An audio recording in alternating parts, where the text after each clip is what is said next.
जो सेंटर की विंडो का साइज़ होता है। एन यहाँ पर क्या हो गया, विंडो का साइज़ हो गया, विंडो का साइज़। और किसकी विंडो का साइज़, सेंटर की विंडो का साइज़।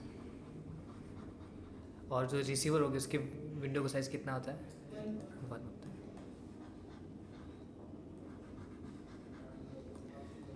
विंडो का साइज़ हो जाएगा 1।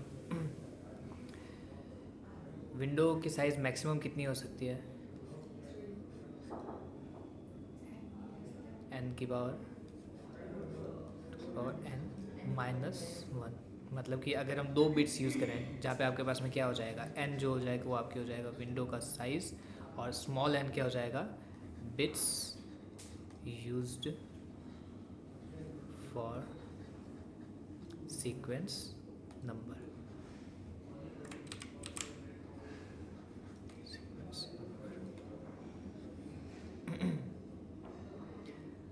और इसमें हमने क्या देखा था कि ये आउट ऑफ ऑर्डर डिलीवरी नहीं लेता, नो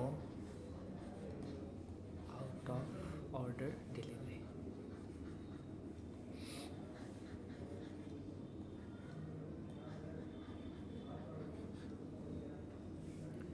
चीज़ हमने देखी थी, ये लिखना है एक बार तो फिर से लिख लो बोली समरी के अंदर। ये आपका फॉर्मूला है। इसका एग्जांपल कल हमने देखा था, तो एक बार उसको फिर से देख लेना ताकि जो सिलेक्टिव रिपीट है उसके अंदर कन्फ्यूजन ना हो। इसके अंदर एक और चीज़ होती थी, क्या होती थी, क्यूमुलेटिव एक्नॉलेजमेंट।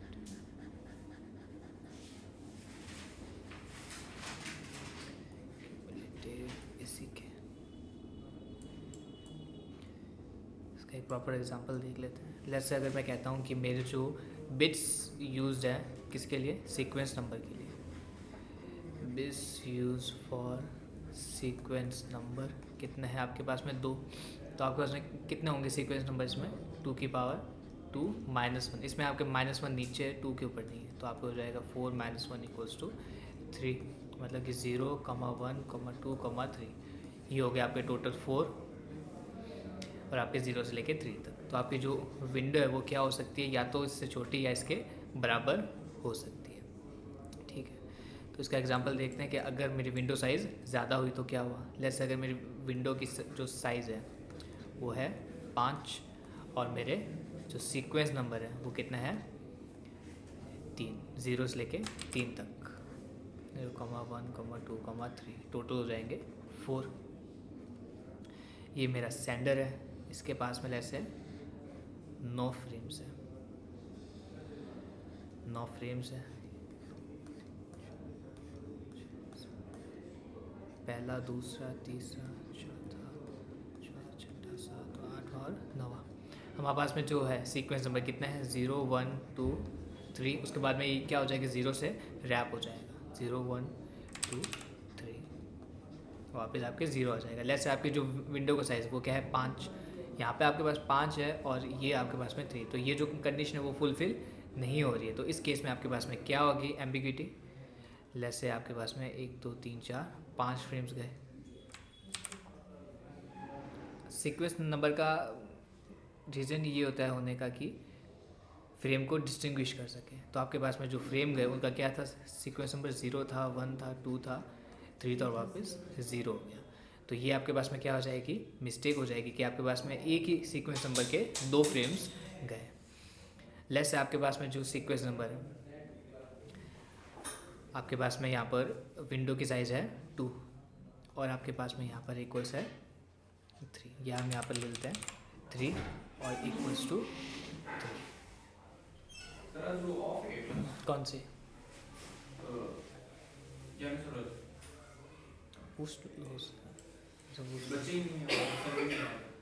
हो सकता है, आप आए, ऐसा हो सकता है। नहीं मतलब पहले लेते हैं ना वो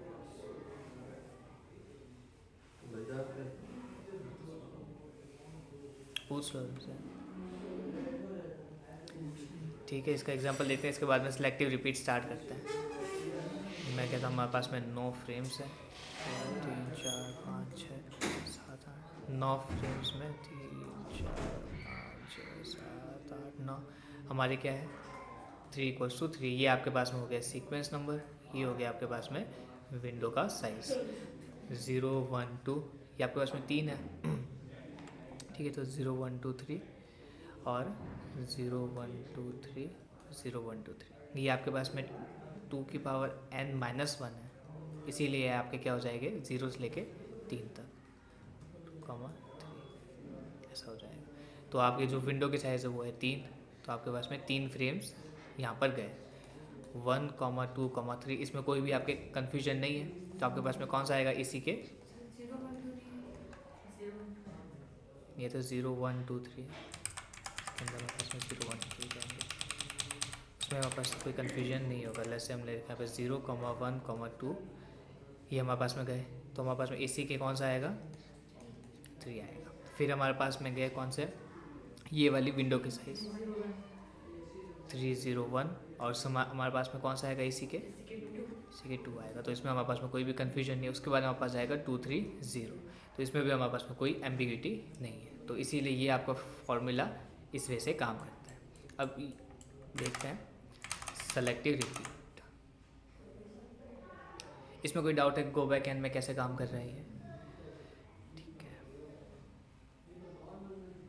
फिर स्टार्ट करते हैं सेलेक्टिव रिपीट। ये क्या कहता है? It is a data link layer protocol use for reliable data transfer. It is an advance sliding window protocol that improves efficiency by retransmitting only the frames that are lost or corrupted। अब इसमें आप एक चीज़ देखो, ये चीज़ हमने कल देखी थी यहाँ पर कि लेट्स से अगर मेरा कोई भी फ्रेम लॉस्ट हो जाता है तो कौन कौन से फ्रेम वापस जाएंगे। हमारे पास में इतने सब फ्रेम्स हैं, पहला, दूसरा, तीसरा, चौथा, पाँचवा, छठा, लेट्स हमारे पास में 10 फ्रेम्स हैं 0 1 2, फिर हमारे पास में 0 1 2 या हम 3 तक ले लेते हैं, फिर 0 1 2 3 फिर 0 1। लेट्स हमारे पास में ये 3 फ्रेम्स गए, या हमारे पास में 0 गया और 1 गया और 2 गया। लेट्स से ये जो 1 वाला फ्रेम है ये हमारा क्या हो गया, लॉस्ट हो गया या आपका करप्ट हो गया, तो कौन कौन से फ्रेम वापस जाएंगे? सिर्फ 2 जाएगा या कौन सा जाएगा, क्योंकि 1 तो उसके पास में पहुंचा ही नहीं। 1 और 2 दोनों जाएंगे। इसी के किसका आएगा यहाँ पर? इसी के 1 का 1 का। इसी के 1 आएगा। लास्ट में जो आपका सही पहुंचा है इसके अंदर आप लिख लो लास्ट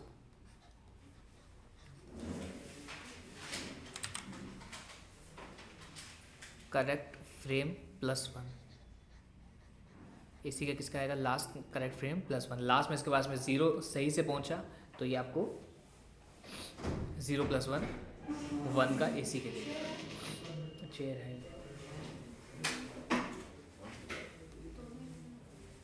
ये इसी के आपको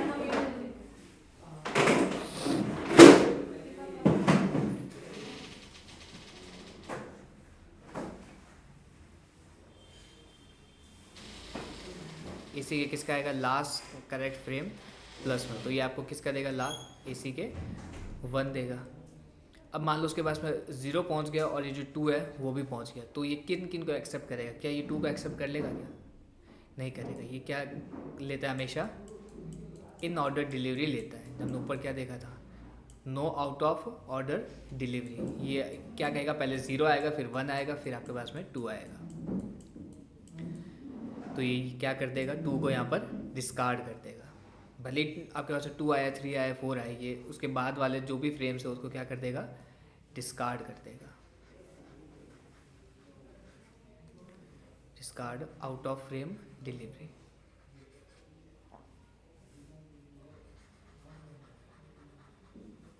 जो आउट ऑफ डिलीवरी में आए फ्रेम्स उनको डिस्कार्ड कर देगा। इस डायग्राम को अगर उतारना है तो उतार सकते हो। फेयरवे के अंदर एसी के किसका आएगा? जो लास्ट में आपके पास में सही से पहुंचा है उसके +1 वाला आएगा, और जो भी उसके बाद वाले जितने भी फ्रेम्स आए उनको क्या कर देगा? डिस्कार्ड कर देगा।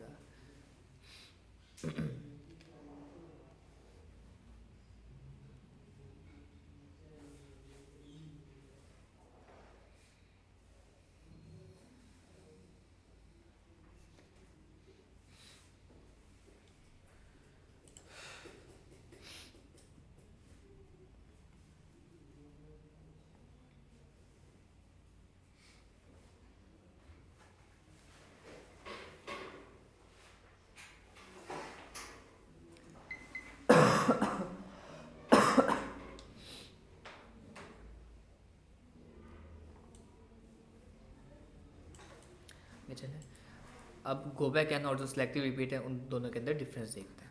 आपका है गो बैक एन और यहाँ पर आपका है सेलेक्टिव रिपीट। जो भी आपने ऊपर पढ़ा है वो सेलेक्टिव रिपीट। नहीं, ये गो बैक एन था ऊपर वाला। Selective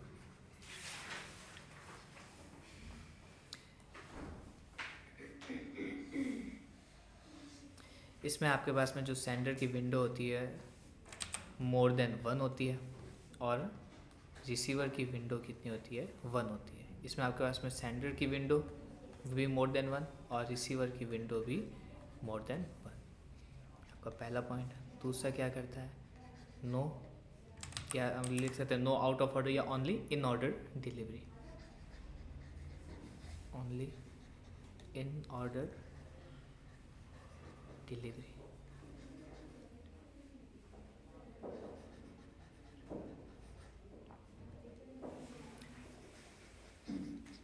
out of order frames are discarded और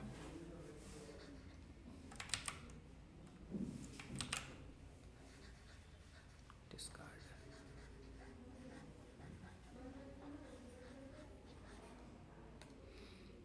और ये आपकी सेकंड वाला इसमें क्या हो जाएगा, आउट ऑफ ऑर्डर को एक्सेप्ट कर लेगा। Accepts out of order frames.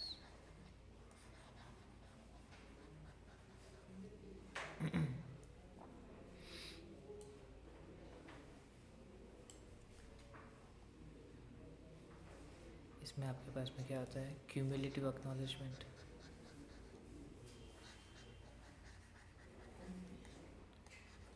Cumulative AC के, इसमें आपके पास क्या हो जाएगा, इंडिविजुअल एसी के।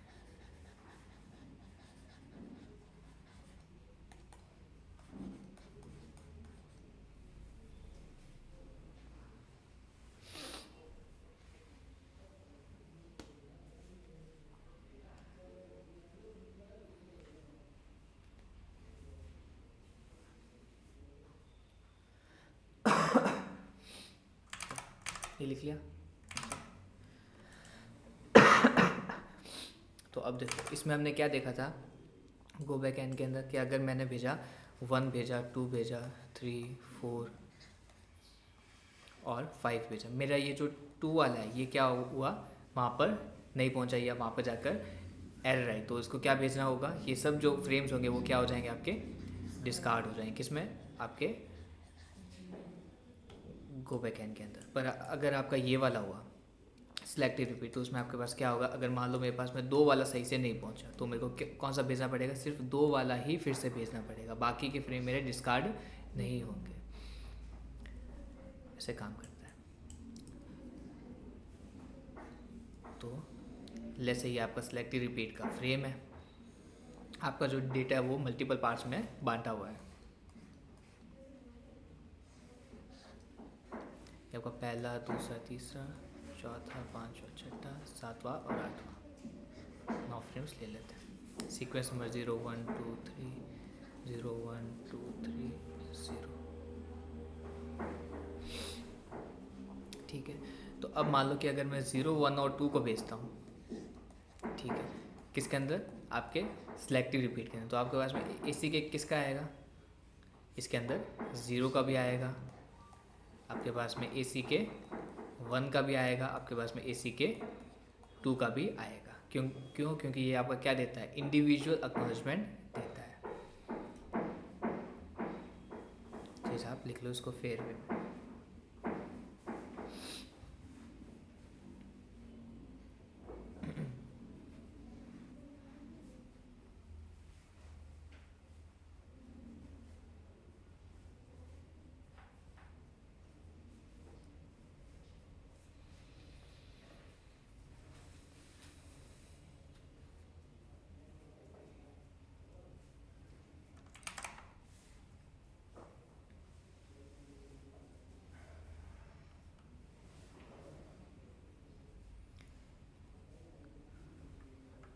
ये होता है।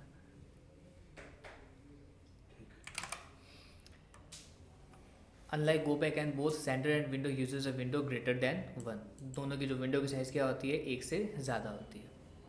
The sender can transmit multiple frames without waiting for acknowledgments up to the window size. ये आपकी स्लाइडिंग विंडो का फीचर है कि क्या कर सकता है, जितनी भी उसकी विंडो साइज़ है एक साथ में उस विंडो साइज़ में जितने भी फ्रेम्स है सारे भेज सकता है।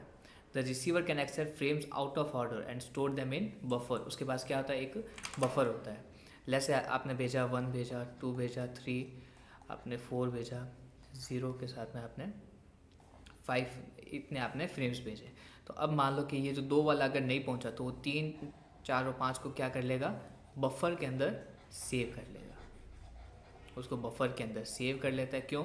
क्योंकि आपका जो पूरा मैसेज है वो क्या होगा, 0 आएगा, फिर 1 आएगा, फिर 2 आएगा, तब आपका क्या होगा, पूरा मैसेज कंप्लीट होगा। पर जो आपका 3, 4 और 5 आएगा उसको डिस्कार्ड नहीं करेगा। किसके जैसे, गो बैक एंड के जैसे, उनको बफर के अंदर सेव करके रख लेगा। जब 2 वापस आएगा तब वो क्या करेगा, उसको आगे पूरा एक फ्रेम को एक साथ में रखेगा और उसको पूरा आगे भेज देगा, वो उसको डिस्कार्ड नहीं करेगा। ओनली द मिसिंग और erroneous frames are retransmitted. This selective retransmission is why it is called selective repeat. इसमें आपके पास में individual acknowledgements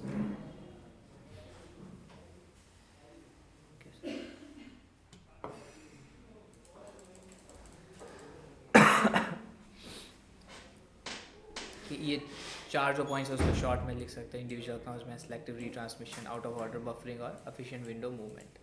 क्योंकि आप कैसे पूछ सकते हैं कि कौन सा सेलेक्टिव रिपीट का फीचर है और कौन सा नहीं है।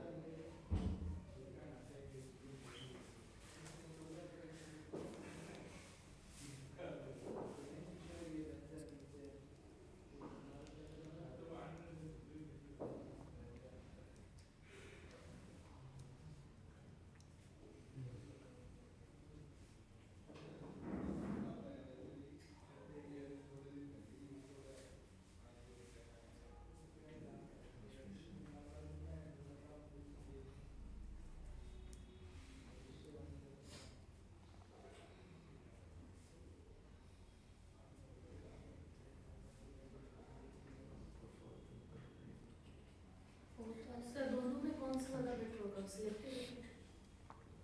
सेलेक्टिव रिपीट बेहतर होता है पर वो आपका बैंडविड्थ का ज़्यादा यूज़ लेता है। अगर आपको ये है कि आपकी जो एरर है वो आने के चांसेस कम है तो गो बैक इन यूज़ कर सकते हो, वैसा है। क्योंकि उसमें आपके पास क्या था, जो एसी के आएगा तो वो भी बैंडविड्थ का यूज़ लेगा, जो भी ट्रांसमिशन मीडिया का होगा। तो इसीलिए वो डिपेंड करता है आपकी क्या ट्रांसमिशन मीडिया है या एरर आने के कितने चांसेस हैं। अगर आपकी बैंडविड्थ ठीक है तो आप ये यूज़ कर सकते हो सेलेक्टिव रिपीट। ठीक है, इसमें आपकी इंपॉर्टेंट टर्म्स क्या हो जाएगी, पहला आएगी विंडो का साइज़, फिर आएगा आपके पास में सीक्वेंस नंबर और विंडो के साइज़ और उसके बीच में रिलेशन।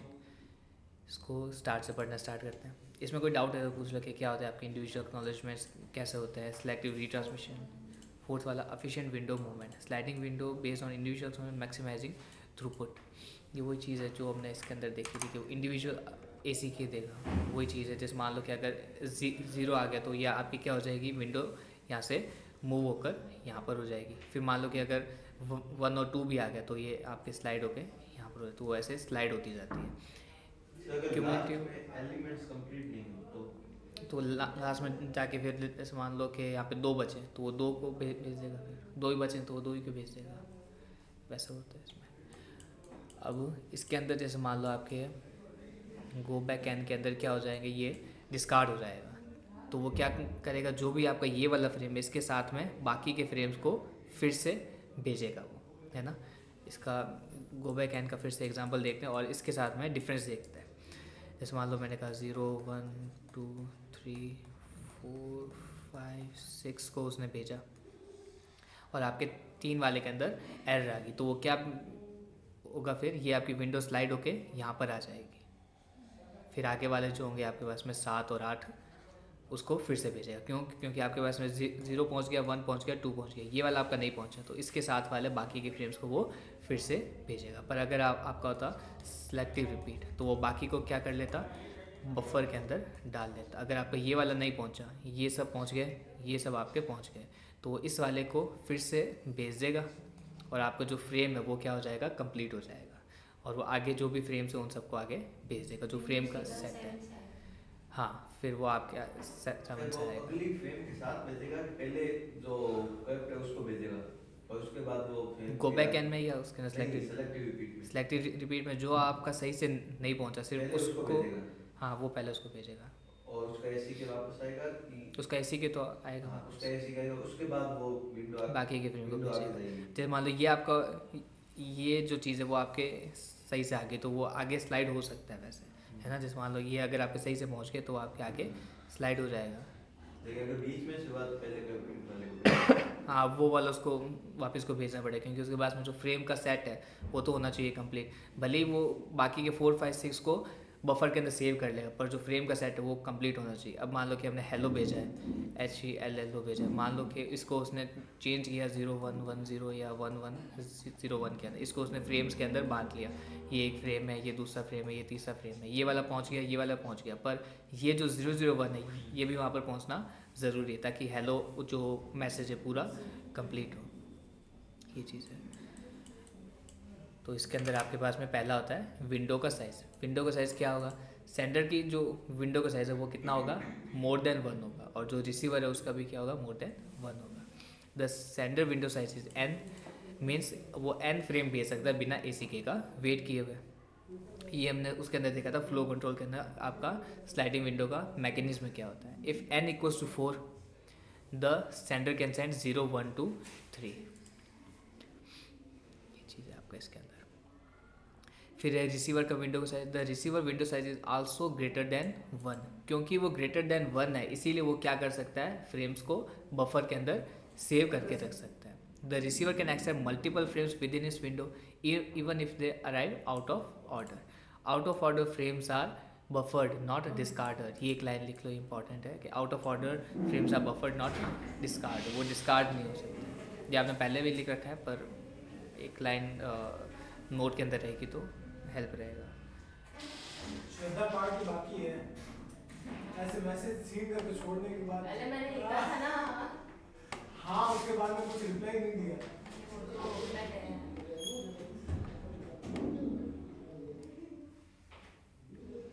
कि बहुत से लोगों की पार्टी बाकी है अभी। मेरा तो अगस्त में 28 अगस्त एग्जाम सब सोचने के बाद पढ़ाई से संन्यास लेके नहीं आता। हेमंत को कहने का तो 28 अगस्त तक सारे हेमंत को कहने एग्जाम हो जाए एग्जाम अंदर से वाला हो जाएगा। नहीं, वो मजाक में कह रहा था, वो मजाक में कह रहा हो। नहीं वो तो पता है अपनी। Sender window size more than 1, receiver का भी more than 1। Sequence number and window का size. Each data frame is assigned a sequence number. Sequence number are assigned 2 की मॉड्यूलस n -1। ये देखो इसमें आपके पास क्या होगा, अगर मैं कहता हूँ मैं बिट्स कितने हैं मेरे पास में 3 है, तो मेरे पास में क्या होगा 2 की पावर n -1। इसके अंदर आपके पास में -1 डिफरेंट होगा। आपके यहाँ पर -1 ये देखो ऊपर आ रहा है, ठीक है। आपकी जो मैक्सिमम जो विंडो की साइज़ है इसमें n -1 ऊपर है, ठीक है। आपके पास में जो सीक्वेंस नंबर होंगे वो तो क्या होंगे आपके पास में 2 की पावर 3 -1 इक्वल्स टू आपके पास में 8 -1 7, मतलब कि 0 से लेकर 7 तक। ये तो क्या होंगे आपके पास में सीक्वेंस नंबर, है ना। मतलब ये टोटल 7 है तो 0 से लेकर वैसे 7 होता है, पर आपकी जो विंडो की साइज़ है वो आपकी इस वे में होगी कि आपके पास में अगर ये विंडो की साइज़ है तो लेस देन इक्वल्स टू 2 की पावर n -1। ये आपकी विंडो की साइज़ का फॉर्मूला है। ये आपके पास में किसके अंदर, सिलेक्टिव रिपीट के अंदर। गो बैक n में क्या हो जाएगा, n की पावर n -1। ये -1 नीचे है, ये चीज़ के अंदर लिख लो कि आपकी जो विंडो की साइज़ होगी कि इस वे में होगी। कल वो जो गो बैक एन का एग्जांपल था उसमें जो 012 और 0123 था उसमें थोड़ा सा कन्फ्यूजन हो गया था, तो आपने रिकॉर्डिंग ही नहीं तो उसके अंदर थोड़ा कन्फ्यूजन हो गया था, इसलिए मैंने वो गो बैक एन वाला एग्जांपल फिर से करवा दिया। उसमें अगर थोड़ी सी कन्फ्यूजन हो कि वो कैसे काम करे तो ये वाली क्लास में देख लेना। इसमें जो गो बैक एन वाला मैंने यहाँ एग्जाम्पल दिया था, गो बैक एन वाला मैंने ये ऊपर वाले जो एग्जाम्पल दिए थे कि फ्रेम आपका कौन सा जाएगा कौन सा नहीं जाएगा, ये जो चीज़ मैंने यहाँ पर समझाई थी इससे वो चीज़ देख लेना, है ना। क्योंकि उसमें ये 012 और 0123 के बीच में थोड़ा कन्फ्यूजन हो गया था, तो ये एग्जाम्पल इसमें देख लेना, उसमें अगर कन्फ्यूजन लगे तो। ठीक है, ये चीज़ है। अगर मैं कहता हूँ कि मेरे पास में बिट्स है आपके पास में 4, तो आपके जो विंडो का तो आपके जो सीक्वेंस नंबर है वो कितने हो सकते हैं, ये निकालना तो एक बार। अगर मैं कहता हूँ 4 बिट्स यूज है मेरे किसके अंदर सीक्वेंस नंबर के लिए, तो कितने क्या रेंज होगी सीक्वेंस नंबर की, वो निकालना। अगर 4 बिट्स यूज़ हो रहे हैं सीक्वेंस नंबर के लिए, गो बैक एंड दोनों में इसमें सेम ही होता है। सेम होगा। हाँ, ये आपकी विंडो का साइज़ है, मैक्सिमम विंडो साइज इतना होना चाहिए इसके अंदर। सीक्वेंस नंबर आपका वही हो जाएगा 2 की पावर n माइनस 1, 0 से लेके।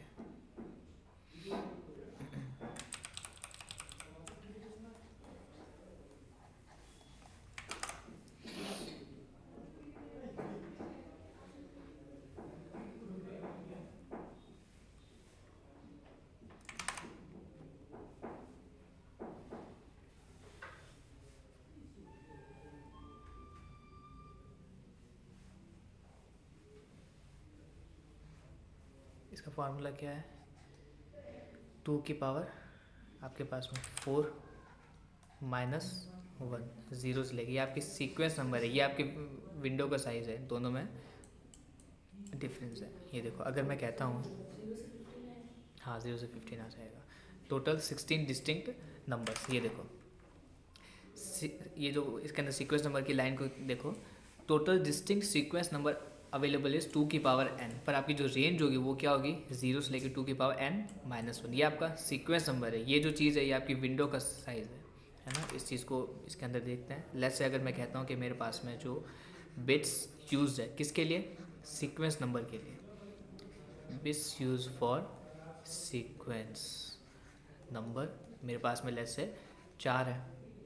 ये एग्जांपल पहले हम 3 से लेते हैं, ठीक है। तो मेरे पास में जो सीक्वेंस नंबर है वो कौन से होंगे, और विंडो का साइज़ जो है वो कितना होगा।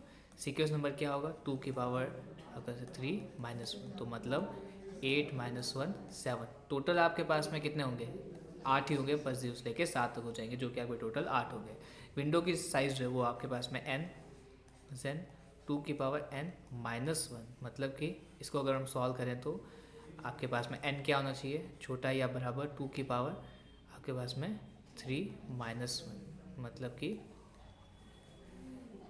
n क्या हो सकता है, छोटा या बराबर 2 की पावर 2, मतलब कि 4, मतलब कि आपके 4 आ जाएगा। ये यहाँ पर क्या हो गया, आपके 2 हो गया, और यहाँ पर n 4 से छोटा होना चाहिए आपके इसके अंदर।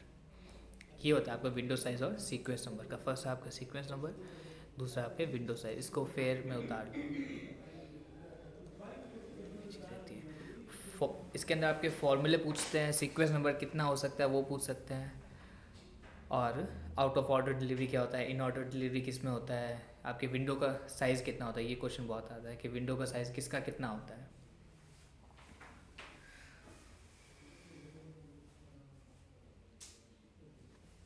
इस बार फ्राइडे को रखें टेस्ट या सैटरडे को रखें, डेट बता दो।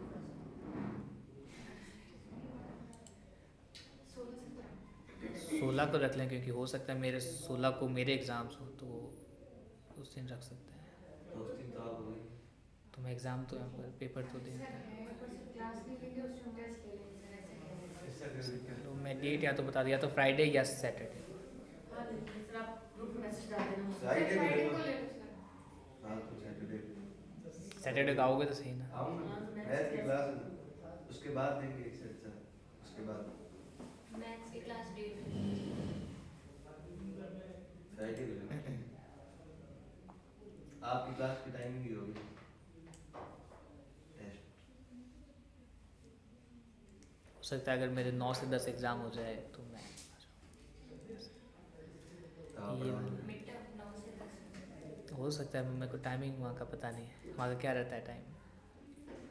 9 से 10 तो नहीं होगा। आपका खुद का 11 एग्जाम है कि आप 9:30 से 10:30 तक अच्छा, हो सकता है। ना तो स्टार्ट हो सकता हमारे तो है। एक दिन में 3 होता है। हाँ वही सर ने कहा था कि आप एक ही करके दे दो या दोनों एक ही दिन में दे दो। आप एग्जाम लेने जा रहे हो खुद देने जा रहे देने जा रहा हो? आज चलिए हूँ। ना। हाँ नकल ना लेंगे। भाई भी दे लो। इस बार मिड टर्म्स है खाली।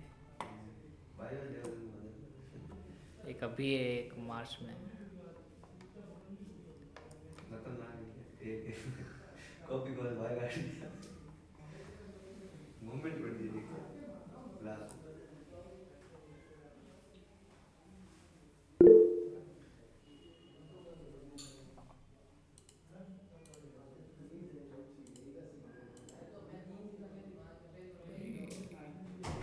उज्जवल कुछ पूछ रहे हो क्या?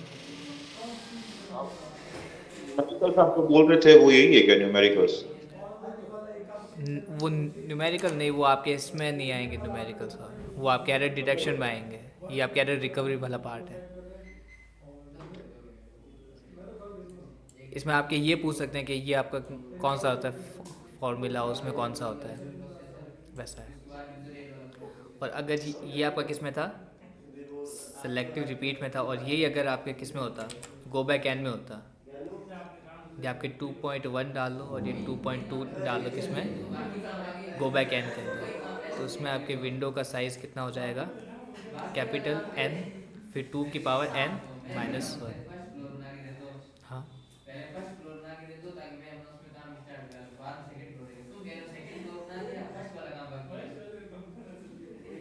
इसकी पीडीएफ भेज दो ना।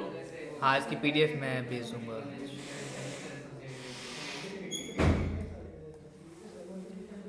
तो क्या हो जाएगा, एन कितना हो सकता है टोटल, 7 हो जाएगा। लाए तो 7 होनी चाहिए विंडो की साइज़, या उससे कम होनी चाहिए। ये उतारना है कि 2.2 वाला, ये उतारना है। ठीक है आगे चलते हैं। ठीक है, ये क्या था आपके विंडो साइज़ और सीक्वेंस नंबर और उन दोनों के बीच में रिलेशन। अब आपके विंडो का जो साइज़ है वो कितना हो सकता है, 2 की power n equals to less than equals to 2 की पावर एन माइनस 1, ये चीज़ है। और ये जो चीज़ हमने ऊपर देखी थी ये वो वाली है। फिर इसके बाद में हम देखते हैं एसी के वाला। एसी के क्या कहता है, selective repeat users individual acknowledgement, each correctly received frame is acknowledged separately. ACK के number correspond to exact frame received not the next expected frames, ये चीज़ है।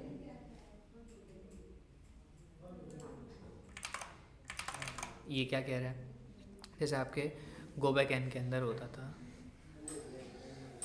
अगर आपके पास में है 1 2 3 4 5 6 7 0 1 2 3 0 1 2 3, तो आपके पास में क्या होता है, अगर मान लो 0 1 2 आया है तो आपके पास में क्या आएगा, 0 भेजा 1 भेजा 2 भेजा, तो आपके पास में एसी क्या आ जाएगा 3 का, मतलब कि जो आपका आया है उसके +1, लास्ट में आपके पास में 2 पहुंचा सही से, उसके पास में +1। अगर मान लो सिर्फ आपके पास में आता 1 तक आता, 2 नहीं आता, तो आपके पास में एसी के क्या आता 2 आ जाता। क्यों, क्योंकि लास्ट में आपके पास जो सही से पहुंचा है +1 आता। इसमें आपके पास में क्या होगा, अगर आपके पास में सिलेक्टिव रिपीट है तो इसमें अगर आपने भेजा 0 भेजा 1 भेजा 2 भेजा, तो आपके पास में एसी के में क्या आएगा, अगर 0 सही से पहुंचा है तो आपके पास में एसी के 1 का नहीं आएगा, एसी के 0 का आएगा, ये बताने के लिए कि मेरे पास में ये वाला फ्रेम सही से पहुंच चुका है। आपके पास में एसी क्या आएगा 1 का, फिर आपके पास में एसी के 2 का आ जाएगा। इसमें आपके इंडिविजुअल आता है। ये था आपके पास में क्यूमुलेटिव एसी क्या है, नॉट मैंडेटरी, इसमें आपके पास क्या आएगा, इंडिविजुअल एक्नॉलेजमेंट आएगा हर एक फ्रेम का। फिर आपके पास में होता है timer, the sender uses multiple timers, each outstanding frame has is own timer. अब इसको इस वाले डायग्राम से समझते हैं क्या होता है टाइमर का कंसेप्ट। ठीक है, ये आपका सेंडर है, ये आपके पास में रिसीवर है। हमारे पास में जो फ्रेम्स हैं, लेस से हम 3 फ्रेम्स ही ले लेते हैं या 4 फ्रेम्स लेते हैं, उसमें पहला फ्रेम, दूसरा फ्रेम, तीसरा और चौथा फ्रेम। मैंने यहाँ पर फ्रेम 1 भेजा और मैंने साथ में क्या भेज दिया, फ्रेम 1 भेजा, और मैंने साथ में क्या भेज दिया, फ्रेम 2 भी भेज दिया। तो मेरे पास में जो एसी के वो क्या आएगा, एक तो आएगा एसी के 1 आएगा, और मेरे पास में एक आएगा एसी के 2। इसी के 2 आएगा। अब जब भी कोई भी फ्रेम जाता है तो उसका क्या स्टार्ट होता है, एक टाइमर स्टार्ट होता है कि आपके पास में क्या स्टार्ट होता है, एक टाइमर स्टार्ट होता है। इसका मीनिंग क्या होता है कि इतने टाइम के अंदर, जैसे अगर मैं कहता हूँ 2 मिनट के अंदर क्या हो सकता है, आपका फ्रेम वहाँ पे पहुँचता है और वापस भी उसका एसी के आ जाता है, इतने टाइम में तो आ ही जाता है। पर अगर नहीं आता है तो सेंडर क्या करता है, उसको रीट्रांसमिट कर देता है। जैसे अगर मैंने भेजा फ्रेम आपका 3, तो क्या हो गया, एक टाइमर स्टार्ट हो गया इसका, है ना। अगर उस टाइमर के रहते हुए वापस एसी के अगर इसका आ जाता है तो वो क्या करेगा, उसको वापस फिर से नहीं भेजेगा। पर अगर मान लो उस टाइम के रहते एसी के अगर नहीं आता है, उसने जो स्टार्ट किया इसका टाइमर, उस टाइमर के रहते एसी के अगर नहीं आता है तो वो क्या कर देगा, उसको रीट्रांसमिट कर देगा, फ्रेम आपका 3 को रीट्रांसमिट कर देगा। ये होता है आपके टाइमर का कंसेप्ट। जब तक आपका टाइमर चल रहा है, उस टाइमर के रहते अगर एक्नॉलेजमेंट आ जाता है तब तो वो उसको रीट्रांसमिट नहीं करता। पर अगर मान लो उस टाइम के रहते आपका जो एसी के वो अगर नहीं आता, हो सकता है वो बीच में लॉस्ट हो जाए, हो सकता है वो बीच में लॉस्ट हो गया हो। आपका जो एसी के था वो रिसीवर ने भेजा था पर बीच में लॉस्ट हो गया, तो वो जब आपका टाइमर ख़त्म होगा तब वो उसको रीट्रांसमिट कर देगा। ये आपका कौन सा है, रीट्रांसमिशन फ्रेम है, रीट्रांसमिटेड फ्रेम है। मतलब ऐसा फ्रेम जो कि है उसने फिर से भेजा है। अब फ्रेम जो ये वाला फ्रेम था, फ्रेम 3, ये उसके पास में पहले से था, तो वो अब इसको क्या कर देगा, डुप्लीकेट फ्रेम देकर डिस्कार्ड कर देगा। ठीक है। अब देखो ये एक एग्जांपल को देखो। जैसे आपके पास में सेंडर जो थी उसका विंडो का साइज था 4, उसने भेजा 2, 3, 4 और 5। रिसीवर के पास क्या पहुंचा, फ्रेम 2 पहुंचा, फ्रेम 4 पहुंचा, फ्रेम 5 पहुंचा। वो 4 और 5 को क्या नहीं करेगा, डिस्कार्ड नहीं करेगा, उसको बफर के अंदर सेव कर लेगा। Buffers frame 4 and 5 sends the AC के 2, 4 और 5। अब जो फ्रेम जो आपका 3 है उसको हाथों हाथ नहीं भेजेगा, वो क्या करेगा, एक टाइमर का वेट करेगा। जब वो टाइमर एक्सपायर होगा उसके बाद में ही वो भेजेगा। ये एक इंपॉर्टेंट लाइन लिख लो कि वो हाथों हाथ नहीं भेज सकता, वो कब भेजता है, जब टाइमर एक्सपायर्स होता है। It retransmits when the timer expires. वो इस वजह से नहीं भेजेगा कि जो आपका एक्नॉलेजमेंट है वो इसका नहीं आया, इसके बाद वालों का आ गया, तो वो उस बेसिस पे नहीं भेजता। वो कब भेजता है, जब उसका टाइमर एक्सपायर हो जाता है, when the timer expires for that frame, expires for that frame।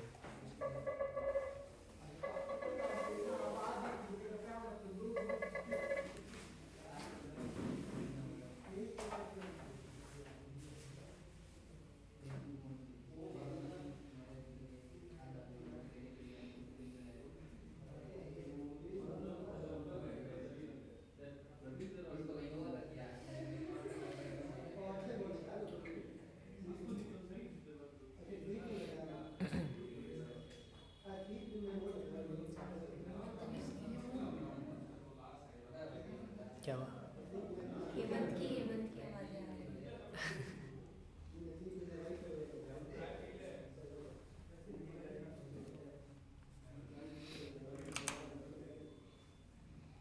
तो क्या करेगा, सिर्फ फ्रेम 3 को भेजेगा जब उसका टाइमर एक्सपायर हो जाएगा। Once the frame 3 is received, receiver receives all the frames 3, 4 और 5 इन ऑर्डर, और फिर उसको आगे भेज देता है। ये आपका ARQ का कंसेप्ट है। उसमें वो क्या करता है, आपका नॉर्मल जो फ्लो कंट्रोल होता है,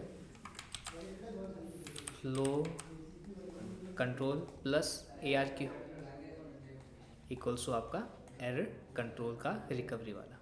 फ्लो कंट्रोल के अंदर ARQ के जो मेथड्स हैं उनको ऐड करते हैं तो हम एरर कंट्रोल को भी पा लेते हैं। ये आपकी वही चीज़ है कि मैक्सिमम कितना हो सकता है विंडो का साइज़, आपके इतना हो सकता है। उसी चीज़ को यहाँ पे रिपीट करके लिखा हुआ है। एन आपका हो गया number of bits use for sequence number, आपका जो कैपिटल N हो गया वो आपका विंडो का साइज़ हो गया। तो ये आपका यहाँ पर एक्सप्लेन किया हुआ है एग्जाम्पल के साथ में। तो ये एक चीज़ लिख लो कि आप ये जो चीज़ है फॉर्मूला वो आपका टर्न हो गया है इसके अंदर। इसको अगर हम डिवाइड बाय 2 करते हैं तो अगर ये मैथ्स की चीज़ अगर आपको थोड़ी सी आए तो वैसे ये है नहीं इतना कॉम्प्लेक्स, पर नहीं ये मेरे को भी स्टार्ट में लगा था कॉम्प्लेक्स। ये आ गया मेरे को तो स्टार्ट में नहीं आया था, मेरे को तो 3-4 बार देखा था मैंने अपने टाइम में। ये आ गया आपको कि ये कैसा हुआ?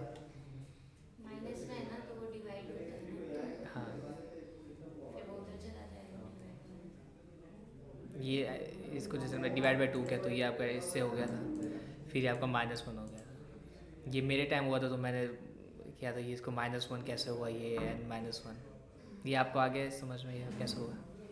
मतलब मेरे को ही नहीं आया था मेरे टाइम में। ठीक है, ये आपका था सेलेक्टिव रिपीट। ये बाकी मैंने उसको एग्जांपल अलग अलग एग्जांपल के साथ में दिया हुआ है। ये भेजते ना सर आप, कब टेस्ट तो यहाँ तक ही लोगे। फ्राइडे को नहीं जब तक मैंने पढ़ा है वहाँ तक तो पोर्ट नंबर्स भी आएंगे, फुल फॉर्म्स भी आएगी। अरे तो PDF आज भेज देना सर। हाँ मैं आज भेज दूँगा।